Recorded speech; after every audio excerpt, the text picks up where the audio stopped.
It doesn't chase you. It can't.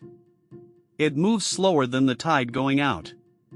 And that's exactly why it should unsettle you, because a hunter this slow only survives if it has a weapon that never misses. Somewhere in warm, shallow water, resting in the sand like a piece of jewelry someone dropped, is a snail.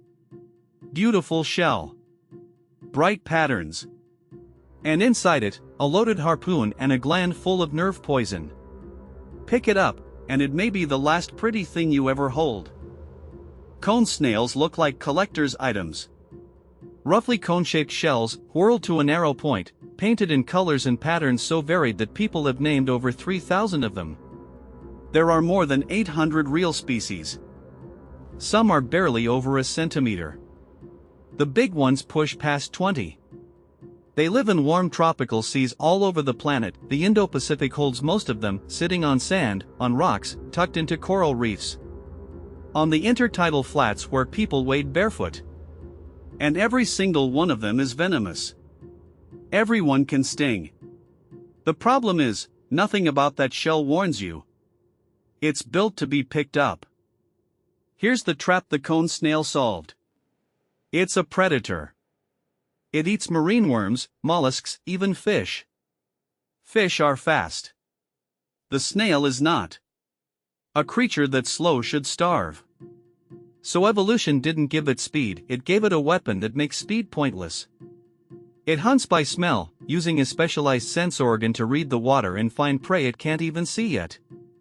Then it waits. It doesn't sprint. It doesn't ambush from above. It just closes the distance a fraction at a time, until the thing it's hunting is already within range and doesn't know it. Now the weapon.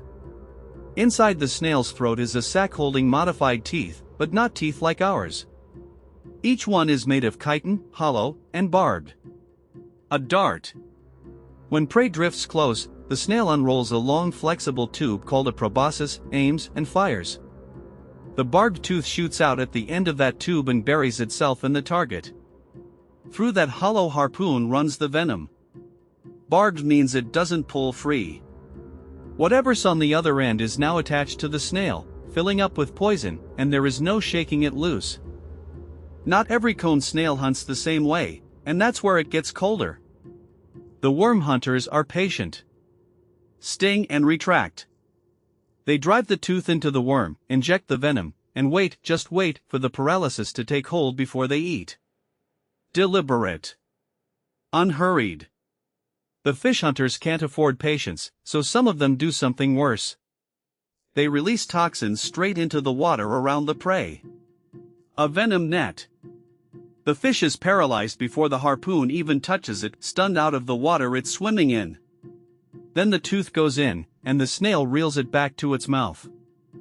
Some species take deception further than a net. There are cone snails that release chemicals mimicking the sex pheromones certain ragworms give off during their brief breeding season. The worm reads the water and answers a call that was never real, moving toward what it thinks is a mate. It's swimming toward a harpoon. Scientists still aren't entirely sure how the trick plays out in the wild, only that it works. The prey isn't caught. It's fooled into presenting itself. And once it's stung and still, the snail may pump in enzymes that liquefy the tissue, so it can drink what's left. The venom isn't one thing. It's a cocktail, mainly peptides, dozens of different neurotoxins, each doing a different job to shut a nervous system down fast. That's fine when the target is a fish.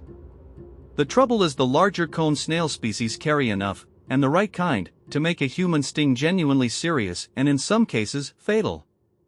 And remember how this animal is designed. It looks harmless. It's slow, so it feels safe to handle. A person on a beach lifts a stunning shell out of the water, not knowing the animal is still inside, aimed and loaded. That's the whole horror of it. The danger never looks like danger.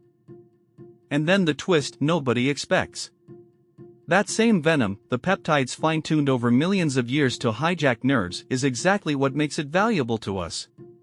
Cone snail toxins show real promise for medicine, because a molecule that can switch off a nerve signal with that kind of precision is a molecule researchers want to understand.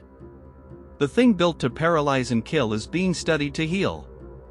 The cone snail has been perfecting its chemistry since long before us. The oldest fossils go back 55 million years. We're only now starting to read what it wrote. Think about what this animal really is.